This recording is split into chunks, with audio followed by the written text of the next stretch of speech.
was a nice response. Welcome to Voice Acting 101 with Dan Gilvezan. Richard, yes, I'll take a break from you, Newman. And Gregg, it's not cannibalism if I order one burger.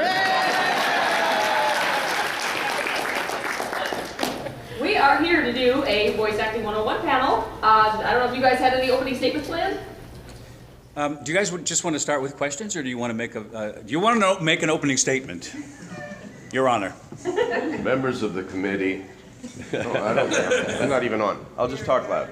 I'll work on that. No, I don't. I'm taking my cue from Hillary Clinton. Do you want to? Would you like to answer that question? No. No. Thank you very much. Move on. No.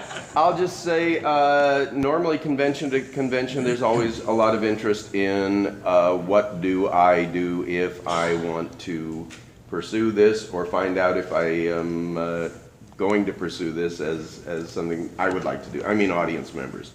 So we can confine stuff to that, or we can expand it to whatever anybody wants. We're just here to play. That's what it comes down to. Okay.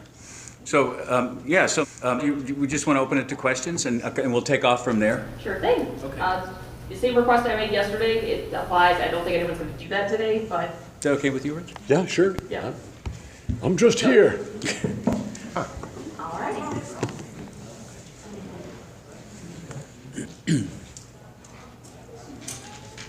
It's exciting, isn't it? Tension is palpable. Morning, afternoon, gentlemen. Hi. Sorry to start out with this is kind of a serious type question, because, you know. The check is in the mail. Okay, cool. That's what I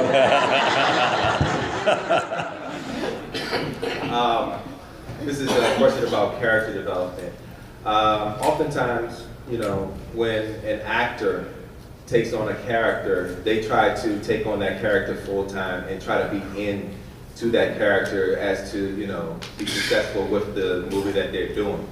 Often, as it relates, and in this case, with you being voice actors, you have to take on the personality. You have to try to take on not only creating the voice of the character, but also take on the personality of that character. And in some dark situations, which y'all have never really actually come across, I've noticed that, and I've asked this from other actors as well, you take on that character so much where you have to actually find a means to detox. Have you ever come across that when you're doing your work? Generally with the lighter stuff, and I consider Transformers one of the lighter, although there was a lot of drama in it and a lot of war and stuff. That's not the case usually that affects me personally.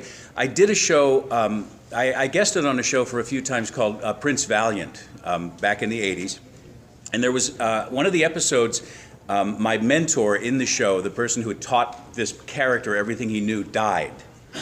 And there was a sort of a funeral scene where I had to give a speech. And I had to get very emotional with it. Thank you. I had to get very emotional with it, and I did bring that back with me. The heavier emotions do tend to kind of hang with you. The lighter stuff, no, you can pretty much let that go like a soap bubble or a balloon.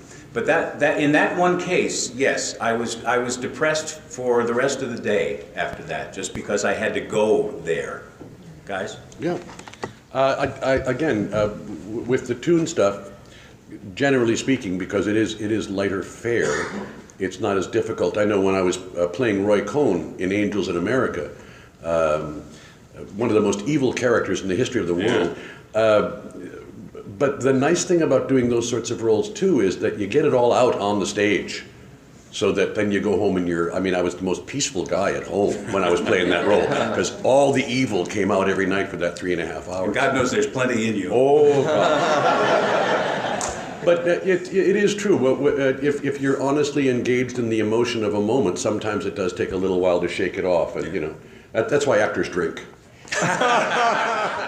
Oh, that's the reason. That's the reason.